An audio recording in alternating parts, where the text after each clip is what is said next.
I recently had a really great experience with signing up for a Flow wallet, I think. And it was just email, create password, you're in. Today, I am very excited to be joined by Chevy Cassar. If you don't know who he is, Chevy is a growth specialist. He's co-founder and lead writer for Web3 Daily, a daily newsletter that translates Web3 news into plain English. And I love reading your newsletter. Chevy, welcome to the show. How you doing today, man? I'm very well. Thank you for having me. I'm super excited you're here. Today, we are going to explore how to onboard more people into Web3. And we live in a world where most of the world does not understand Web3 or any of the concepts of Web3. And what I'm excited about, Chevy, is the work that you're doing and how this is kind of going to be a big deal for the world. But before we go there, I want to back up the train a little bit. I want to hear your story. How the heck did you get into Web3? Start wherever you want to start. Yeah. So the cheat answer would be 2017. That was the first time I bought Bitcoin. But it was definitely... What was the price back then?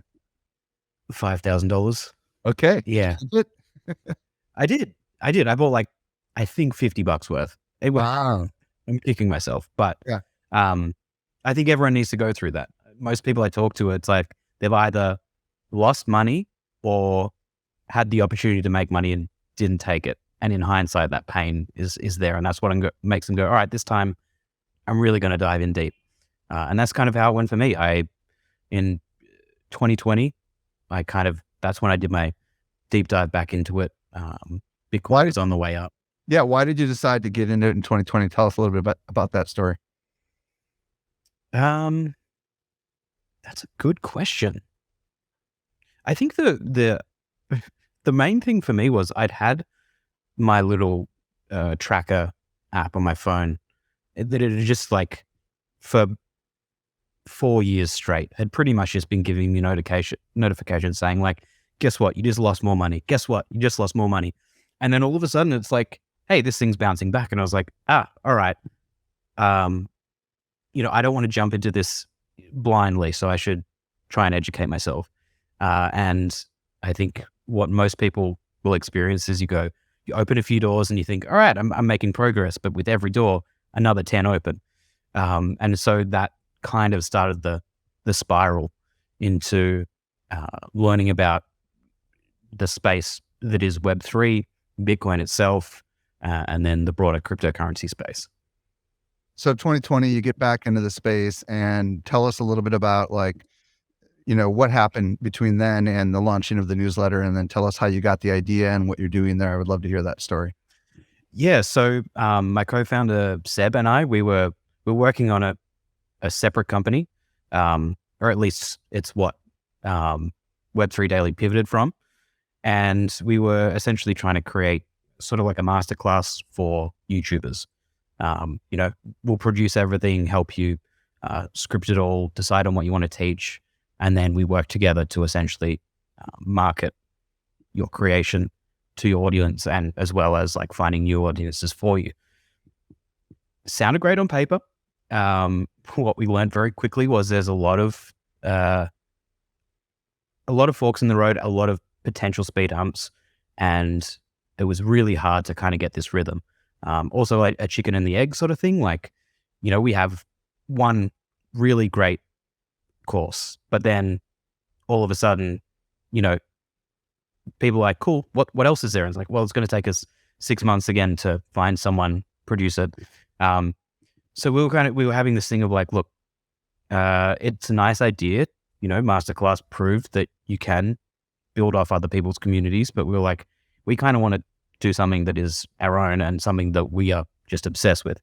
Weirdly enough, it took us a while to realize that the only little channel in our Slack that was without fail every day going off was the Web3 channel. So we were we've been talking about this stuff for, the past year. Why not find an excuse to talk about it daily, publicly? And that's kind of, we were all right, newsletter. Let's start there. And when did you start that? We started in February of last year. 2022. Okay. 2022. We didn't launch until March. So essentially Web3 Daily was just for the first month a shared Google document between me and Seb. We'd each write a couple articles and then like edit one another's and be like, all right, okay, this is cool. I think this should be our voice, or tweaked it, launched I think it was the 1st of March. I'd have to go back, but yeah, and just it was a really weird time to start because everything had been going great in the crypto market. But then March is when everything started going down, right? Yeah. Yeah. It was like, everyone thought it was, hey, it's a little dip, we'll pull back. Then Luna happened, and then it just one after the after, it just kept going. But we found an audience, and we love what we do. So we just kept going with it, and it found its legs and has been growing ever since. So for those that don't know, is it Monday through Friday? Is that how often, or is it 7 days a week? How often are you publishing it? Monday through Friday? Monday through Friday. Yeah. So it's a great newsletter. And why don't you tell everybody, like, when you started, what was the intent and who was the audience? And then how has it shifted, if at all, since you started? The audience was, weirdly enough, ourselves, in that it was like, we were coming into the space being like, what does everything mean? Like, why are transaction fees called gas fees? That doesn't make sense. Why is everyone talking about function and not benefits? So it was just that thing of like, well, we don't know. And there's that, we want to learn, and we will be forced to every day if we write about it. So yeah, the initial, hook was Web3 and crypto news translated into plain English. And literally a few hours ago, I just updated the little tagline, which is like kind of what we want to be, is like, you're no bullshit gateway drug to Web3. So tell us. No hype. Yeah, this is what I love about what you're doing. The articles that you write, and I'm going to pump you up a little bit because you're not going to say this yourself, but you do an incredible job of taking complex topics and essentially boiling them down to the essence. You use pop culture, you use a lot of animated GIFs, you make it fun, and I don't know how you do it, but it's pretty crazy what you do, and you send it out every single day. So you started obviously with nothing. And today, how many people are you emailing every day? 16,000. I think we're just about to hit 17,000. It's been a really good week. Start of the week, we were at 15,800. So yeah. Wow. Yeah. It's been, good growth week. So I think that what I love about what you're doing, Chevy, is that there is a big world out there that does not understand, just like I didn't understand when I first got started, just like you didn't understand when you first got started, just like some people listening to this podcast are total beginners. They don't understand what Web3 is, what NFTs are, what DAOs are, and all the connections of all these crazy things. And you do a really good job at demystifying it. And you also cover a little bit of DeFi, right? Don't you? Decentralized finance and some of the stuff that you cover inside your newsletter. So who would you say the target audience today is for the newsletter? We do. We kind of work to, like, if you were to split it, there would be that very clear Web3 next generation. We're doing, connect wallet on website versus, buy, hold, sell. Right. The way we structure it is we've just got a template set up that's like, all right, an important article, pretty much like what's everyone talking about today. A cool article that can just be, it doesn't have to be groundbreaking news, but it's like something you can take to your friends and be like, did you hear about this? Neat. And then one that's just any opportunity to educate, because a lot of the time there'll be like, it's not hard to find very technically dense articles and then be like, cool, here's what all this means. Here's the stupid part of it. Here's how it benefits you. Crazy question. You and your partner must have to spend a lot of time like processing a lot of news and trying to because there's a lot of news. I subscribe to a lot of newsletters, right? And there's an enormous amount of stuff coming out, and some of it's super technical. Some of it's very corporate. Some of it's very focused on NFTs. You must be reading constantly and trying to process this stuff all the time. Yeah. It's a daily thing. We've got a good little process down. By the time I wake up in the morning, Seb's found, important, cool, educate, and a bunch of other options. I'll pick mine, he'll pick his. And it is a lot. But a lot of the time it's kind of like I've come to this realization. You pick what speaks to you. If you see something there, there's some days where the biggest news stories are just absolute snoozers. I was like, all right, well, who cares? It's, and sometimes it'll just be like, oh, someone's paid a lot of money for PR and they're like headline of every major crypto news site. And it's like, well, no one cares about that. They're taking a victory lap. Well, first of all, thanks for sharing a little bit of your story. I love the fact that you just decided to go all in and you're going to cover this news, and you're going to be coming up on a year here pretty soon. And you're going to look back and say, remember when it was only 16,000, because I've got over 400,000 email subscribers on my other thing. And I remember in the beginning, I was like, yes, 10,000 is a big number, right? And then it's like, whoa, hundreds of thousands, and it's just really exciting what you're doing. And I encourage a lot of people to check it out. It's web3daily.co, right? Is that where they go to sign up for it? Yes, we couldn't afford the .com, but one day when we're at 400,000 subs. There you go. So my next question is, there's probably a lot of people listening right now that are still skeptical about Web3. Lots of them are somehow they're business minded. Maybe they're creators, maybe they're entrepreneurs, maybe they work for an existing business, and maybe they're in the marketing department, but they're not yet there yet. What do you want to say to them? Why Web3? What are they missing? What is the opportunity in your opinion? Well, so first off, if they're skeptical, amen. As they should be. There's,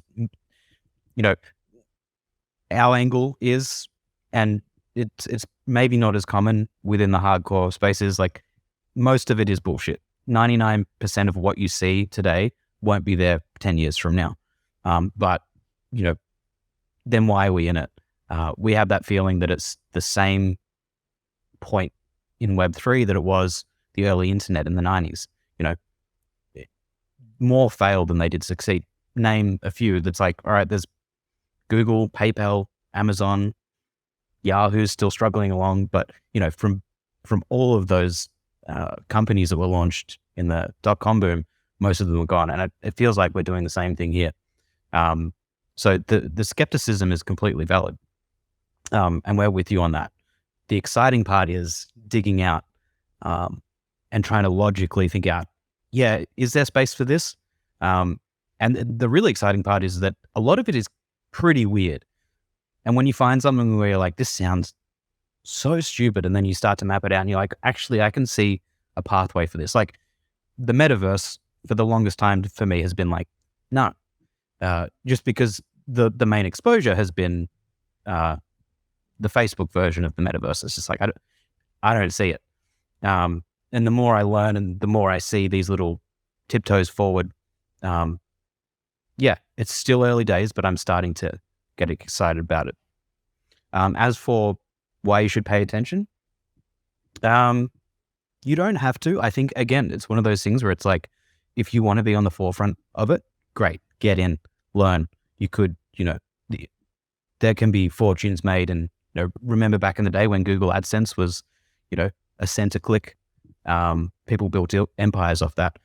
I'm also like completely open to the idea of like sitting back. I got into marketing and e-commerce once Shopify was a thing. It was all kind of done for you. It's drag and drop. You're good to go, fresh, right out of the box. Had I done that a decade earlier, I would have been coding my own websites. And right now in Web3, that is very much where it's at. And to those people that are like, yeah, it's early and most will fail, here's some feedback from this gray-haired guy. I started my business in the 90s. And my first business isn't the business that I'm running right now.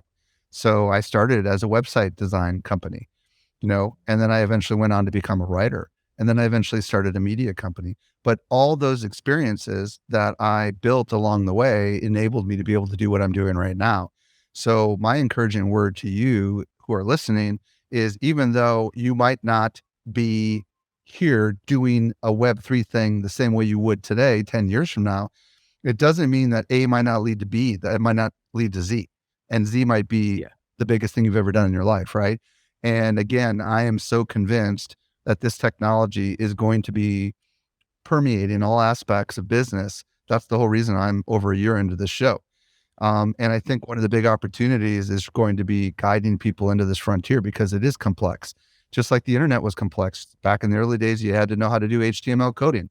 Today, you might have to hire a smart contract developer. Then WordPress came along. Now you don't ever need to do a bit of coding again. It's all drag and drop GUI interfaces, right? And I'm sure the same thing is in development right now for the world of Web3. And some people in the future might be laughing, listening to this episode in 2023 saying, oh yeah, that came out in late 2023, or that came out in 2024. Mike, you were dead on right? It's coming. We know it's coming, but it's not here today. So as a result of it not being here today, there are roadblocks stopping people from getting into Web3. And I would love to hear from your perspective, what are some of the big things that you feel are barriers to entry into Web3 that we need to overcome if we're going to try to bring customers, people, consumers into the world of Web3? Yeah, sure. So, I mean, the quick fire ones is the wallet. Essentially, there is, it's kind of like your sign in with Google, but for the crypto world. Connect Wallet is just translating that in your head to sign in with Google, permeated across the net, and you kind of have the general idea of where people are going with it. If you learn how to use it, it's cool. But coming into it for the first time, it is, a minefield of poor UX design, confusing new concepts there's a lot of assumption, built into it. So I recently had a really great experience with signing up for a Flow wallet, I think. And it was just email, create password, you're in. And then typically there is a barrier where it's like you need to write down these 12 random words, put them on a piece of paper. Don't write them in your notes, on your phone, nothing, no internet connected devices because they can be hacked. That part of the learning curve shifted forward, with the Flow one. It's like you still do that, but you can open it up and start buying, trading, NFTs, whatever you want right there and then. And then the security comes after. And, for people like you and I that are really excited about the space, we'll go through that. All right, we'll do some Google searches and figure it out. And then we'll get the desktop version and put our 12 words in and mimic it on our desktop. That's all well and good. But for, if I'm trying to convince my mum to get a MetaMask so I can send her some Ethereum, that's not going to work. So just perfecting that.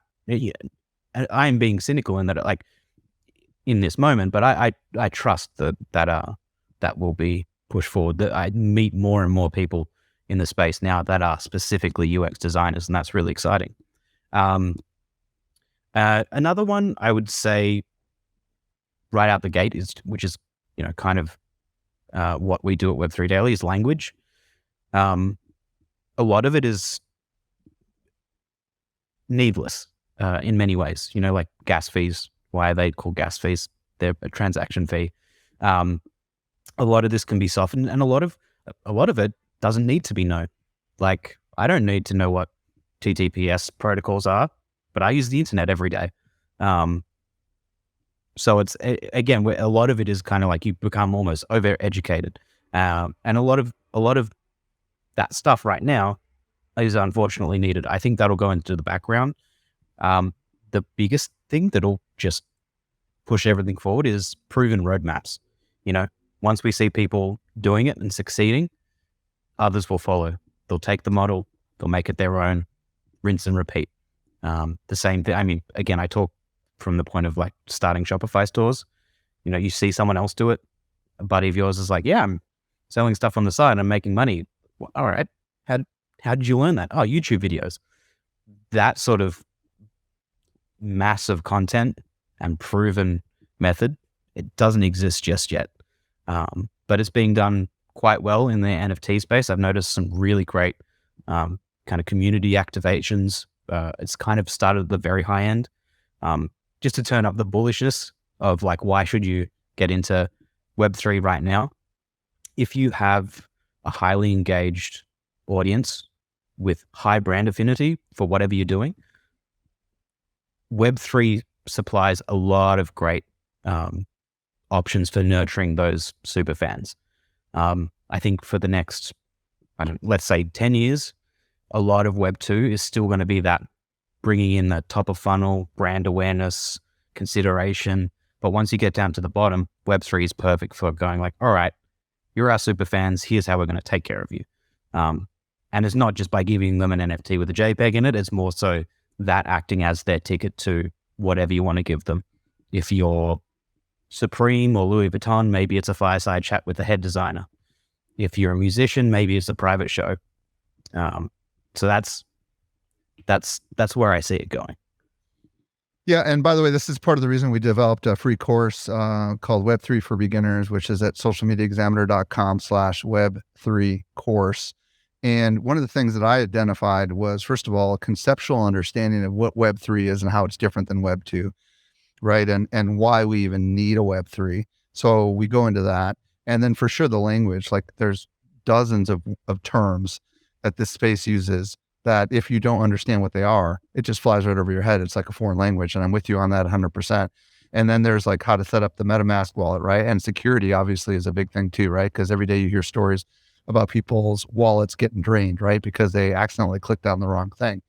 And on top of this, also, as we're recording this, we're also dealing with a lot of negative PR, right? We're dealing with a lot of the Sam Bankman-Frieds of the world, which have scammed people out of crypto, which is— Thanks a lot, Sam. Right. Which has scared people, right? Scared people into thinking that all of Web3 is this scam that where everyone's going to steal your money, right? And it's like all that negative PR tied with all that stuff. And then the question of regulation too, right? Is it going to be legal? Is it going to be illegal in our country or in other countries? These are all big things. And I think it's pretty clear regulation is coming, which is probably a good thing. Would you agree? Yeah, I mean, clear and fair. I mean, that's kind of our lead line is fair and clear regulation. Right. It felt for a while like it was heading very clearly in that direction, but then Sam Bankman-Fried was essentially the golden boy of DC. He's the Bernie Madoff of, I don't know if you know the story, but he's like the Bernie Madoff of crypto, right? And he scammed everybody. Yeah. And now everybody thinks that all that world is a scam. And it's funny because like you see major brands like I think it was the Smithsonian recently that tried to launch an NFT project. I might be wrong on that brand, but they were getting a lot of flack from their consumers because they thought they were riding that scam wave. It wasn't the Smithsonian, am I right on that? It was very close, Nat Geo. Oh, National Geographic. Yeah. Yeah. Yeah. So, I mean, it's like when you operate in these crazy times and this, that's why I think if regulation comes, it'll essentially say, look, this is a legit thing, and there's things set up to protect us and it's coming. But the fact of the matter is, just like those ambulances in the background, we live in a world where it's chaos right now. Right. And so given these problems, given the fact that the wallet's confusing, the user interface is blocked, the language is completely confusing. The ambulance noises are getting louder. Regulation isn't here, and welcome to a big city. And then also there isn't a lot of proven roadmaps. In light of all of that, and I'm buying time for you. Yeah. In light of all that, how do we actually overcome these if we're trying to perhaps bring other people in? How can where do we need to go from here? I've been thinking a lot about the next 10 years or so of mass adoption, and I don't think a lot of it will happen through choice. It won't be like, okay, time to get into Web3, time to learn, there's a list of 100 different terms and figure out a wallet. I think it will happen with, you won't be tricked into it, but it'll be, so for example, Starbucks just opened up an NFT rewards program. They didn't call it that though. It's just digital collectibles for people that love Starbucks. They already have a a collector's base for Starbucks mugs that I've only just recently learned about. Like people go to different cities and get like the city's Starbucks mug. It's only available in that city. And there's a collector base there. Web3 technology kind of comes in and goes, okay, we're not going to touch that kind of avid fan base, but we're just going to make it way easier for you to collect. And you'll be able to see the rarity of whatever the item is because it's a digital item. That is going to be, that's going to touch way more consumers than half of these Web3 projects we talk about. The really big thing that I see coming is gaming, not Web3 gaming, but just Web3 integrated gaming, because there is a huge opportunity for, let's call it like it is, massive profit for gaming companies, console makers. The problem that they're facing now, and rightly so, is there's backlash because they're trying to sell people NFTs in order to start playing. I think what we'll see is a flip. Sony have started filing, I think it was NFT, Web3. It was Trademarks? it was trademarks around. Not trademarks, probably, what do you call it? Yeah, I know what you're talking about. I think that they were patent filings. Maybe, doesn't matter. The signal was they're moving into the space. So the way I can imagine it coming in is all of a sudden your Sony account has, an items section. The in-game items you collect are now also attached to your Sony account. You don't have to enter the game to see your item list. It's subtle, but they will be Web3 enabled. They'll essentially be NFTs, but they'll just be called digital collectibles or item haul, whatever it is. Then next comes the secondary marketplace. So on your PS5, when you boot it up, there'll be a marketplace section. You can see in real time the rarity of those items you've collected in game, what people will pay for them. And if you want to, you can start profiting. It's all free. You collected it in game. The benefit for someone like Sony or a particular game maker is they can collect royalties in perpetuity for every sale that's made. So Epic Games, who created Fortnite, their whole business model is selling you cosmetic skins. They don't alter your gameplay in any way, but there is you can tell who's been there for the longest, because there's some from season 1 of Fortnite that are no longer available. And it's oh, you got that when there was 20 people playing this thing. It's this status symbol.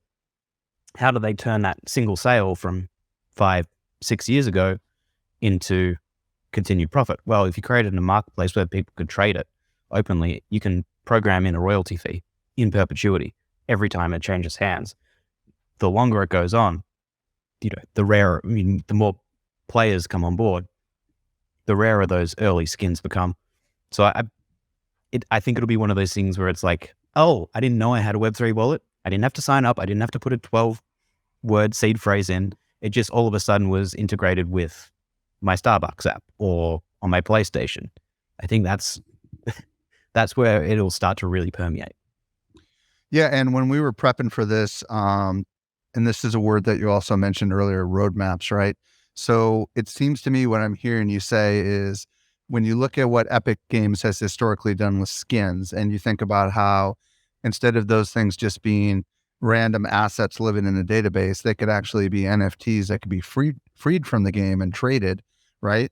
Outside the game, and have a lot of value on a secondary marketplace. That's a model that is a roadmap that potentially someone could use if they're developing something new. In the case of Starbucks Odyssey, my understanding is, I'm not a Starbucks drinker, but my understanding is you already have the app on your phone and you don't need a special app. And when you use this app, which has been their loyalty reward program, they incentivize you. For example, they say if you come in the store and order coffee for 2 weeks in a row, you get a special stamp. And that stamp is an NFT. And I've had Brian Fanzo on the show, and he's told me that stamp sells for $360 on the secondary market. Get out. Yeah, that's what people are willing to pay for that thing already. So again, you can actually turn your habit, in this particular case, Starbucks regular coffee drinking, into the game. They're gamifying it, right? where you're earning stamps that might be limited edition stamps based on seasons, right? Like maybe they'll have the Halloween season or the Christmas season or the summer season stamps, right? And they might have ones for certain years. And perhaps there's going to be a limited number of those because not everybody's participating. And then over time, those are things that you can buy, sell, and trade. And that's a fascinating model, right? And then Nike, can you explain what Nike's been doing? Well, you are actually telling me about Dot Switch. I've heard of Dot Switch, but I was like, I haven't written about it, so I don't. So here's what I know. Here's what we know about Nike. Nike purchased Artifact, which is RTFKT, I think, an NFT platform that has an artist and they create digital art. Are you familiar with that at all? Or is that new to you? Do you track that space at all? Artifact? Yeah.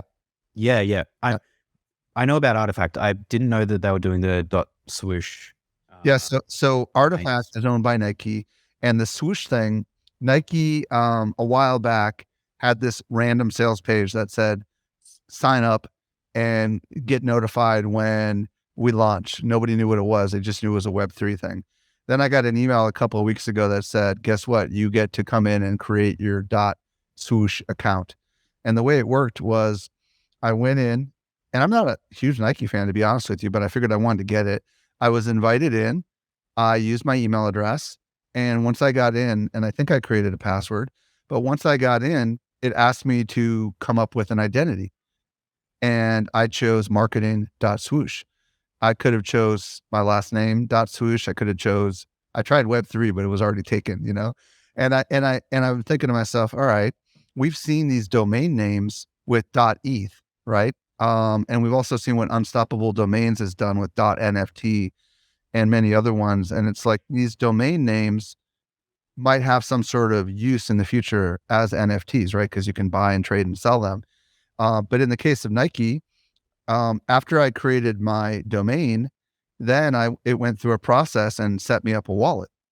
And I don't remember if it gave me seed phrases or not, but they set me up a digital wallet and they did the whole thing but they onboarded me with the email in the beginning, right? And I think it was Flow. I don't remember exactly what it was, but it was some sort of, maybe it was Polygon. I don't remember the actual tech behind the scenes that was powering it, but I signed up. They've got my email address. I've done nothing with it, but they're saying there's going to be all sorts of fascinating things that they're going to be doing with it. So whatever they do, I don't know what they're going to do, but I got my name. And I kind of feel like people do this with social platforms, right, Chevy? They go and they're like, when a new platform comes out, they secure their name, right? Yeah, I can never get mine because JM has it. There you go. Bastards. Can I swear on this thing? I'm sorry. No, it's all good. So roadmaps, like we need more roadmaps, right? And we've got some successful roadmaps in the NFT world. We've got Yuga Labs with the Bored Ape Yacht Club. We've got Kevin Rose with what he's done with Proof and Moonbirds, and there's others, of course, Azuki, and all these others. But I think the concept here is we need some success stories is what I'm really hearing from you, right? And we need people to get inspired by these success stories and say, oh, well, if they're doing that, I wonder if I take a twist on this and I can do that. Is that kind of where you're going with roadmaps? Yeah, like for me right now, it's super exciting that everyone's trying this stuff. Some of it's failing. There's really weird high concept things going on. You're like, I don't understand it, but I'm excited to see how it goes. As far as like big proven roadmaps, I think people like Nike are going to look at the, collectives like Bored Ape and go, so these guys are like kind of out of nowhere minted these 10,000 NFTs around a club promising like a boat party, and now it's this $4 billion gaming company, in the matter of like 2 years. Okay, that's really impressive that they've built that from scratch. And there's no game yet for what it's worth, right? They don't even have the game out yet. No, but that is actually one of the most compelling things I've seen with like 10,000 concurrent players in a massive multiplayer online platform. That is, I watched it being like, there's no lag, everything's working fine. I was waiting for, something to crash. It was really impressive. And maybe when it does release, it's like, okay, that's about it. You stand around and talk and it kind of sucks, but it's impressive. And I think from Nike's perspective, they go, okay, we don't need to build that brand. We already have it. How do we engage people? And we actually wrote about it recently. It was like the concept of like, cool, all right, well, let's Nike Run Club. It's a thing. People already have that app on their phone. Let's just, the next app update. I just muted myself. Which is next time there's a siren, I'll remember that. The the next time they do an app update, they go, all right, we're going to integrate a wallet and we're just going to assign you a shoe NFT. And you don't need to do anything. You have it now. But we're going to track your runs. And then all of a sudden, you get an email saying like, hey, congratulations. You've run 1,000 miles. You are now in the running to go to a fireside chat with Michael Jordan, Usain Bolt, whoever it is. I think that's really cool. Yeah. Yeah. And then, it's the argument I kind of make in my own head is like, okay, well, yeah, they could have done that without NFTs, without Web3. Where Web3 comes in is they're setting themselves up to collect those royalties, being like, okay, we're going to give you this asset for free. We're going to assign it value by giving you that fireside chat or giving you free tickets to some sporting event.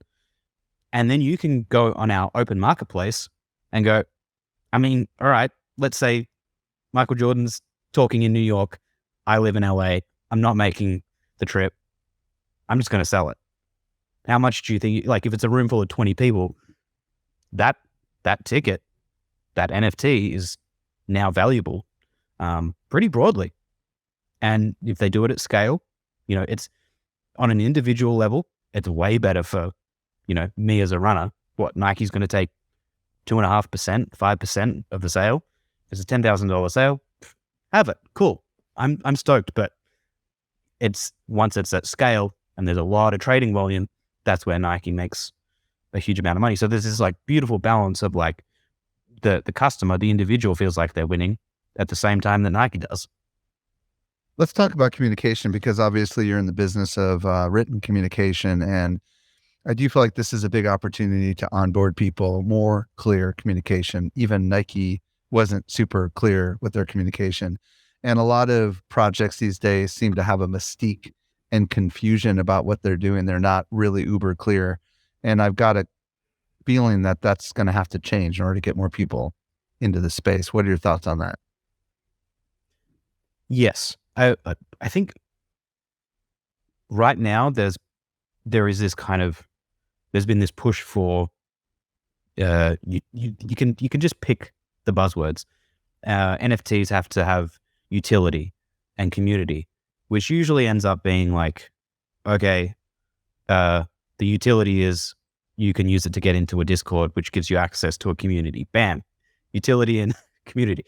And you're like, okay, well, there's only so many Discords I want to be a part of.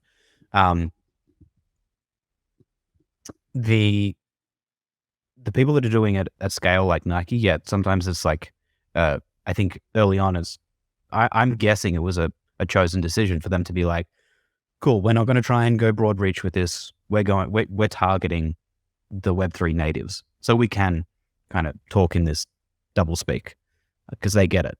But if you want to scale beyond that, and for it, I'm going to say permeate for the 10th time since you said it, it's going to have to soften. It's going to have to be, it's pretty much translated is a very basic term, but it's like, why are we calling them NFTs? Most people will know them as digital collectibles and be like, oh, I get it. NFT, you look it up and be like non-fungible token. Where is fungibility? It's like, we're just putting so many steps in front of people at the moment. And that's okay. The internet was confusing as hell when it first came out. So let's talk a little bit about, and you've talked a little bit about this, but you've talked about how games are going to probably bring people into Web3 and they're not even going to know it, right? And we've seen Reddit has brought a lot of people into Web3 without even knowing it, just by doing some of the things they've been selling, their little avatars or whatever the heck they call them on Reddit, which has brought a lot of people into Web3 without them even realizing what they were doing. Talk to me about Shopify gating and events a little bit, because I know that's something we were chatting about before we decided to record. Yeah. So giving an answer to one of your first questions of like, why should you be excited about it now? I did kind of take the, maybe you shouldn't be. Here's something that is genuinely tangible and actionable now is there has been a rush to offer NFT gating to, plug and play through the Shopify App Store. So essentially, you can create these NFTs, give them to your customers and say, you go to this page, you show your NFT, and you get pretty much like you get into the back room, the private, discounted section or limited edition runs. It's that whole thing of like, that really nurturing your diehard fans that are going to go through the process of going and setting up a MetaMask if they don't have one, because they love your brand so much and they want that access to those premium goods or discounts. That's the exciting part for me, is like the Shopify, once it's on the App Store, it's up to brands what they do with it, how they reward people.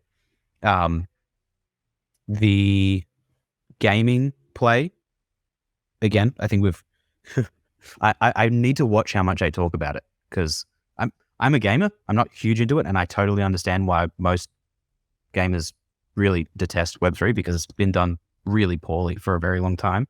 But it just feels like one of those things where, that's going to hit. What about events? Yes. So I have a background in music marketing. I haven't been in it for years now, but I remember thinking this system is like straight out of the 80s or 90s. They went from, physical mailers to email and then didn't really go much further.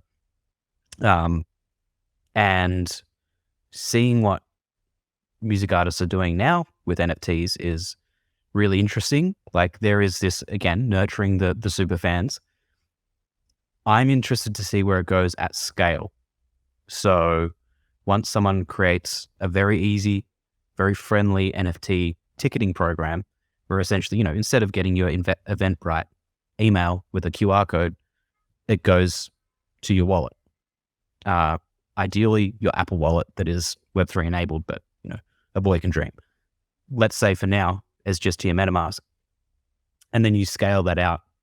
Imagine if you were, who's a big superstar, imagine if you went to a 100 capacity show to see Billie Eilish when she was, just had no name whatsoever. And that was minted as an NFT with a specific design for that specific date in that specific venue. And then you scale it out to where she is now.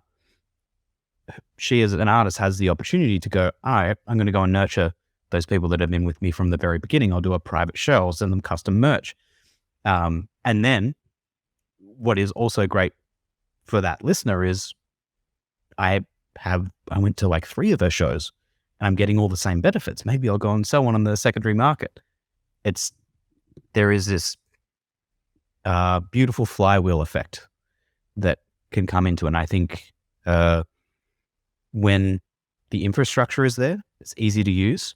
Again, we'll get that roadmap will be proven, and growth will just naturally happen. It'll happen in the background. We'll have NFTs without really knowing it. Excellent. Chevy, if people want to reach out to you, what's the preferred social platform, if any? And then also if they want to sign up for your newsletter, where do you want to send them?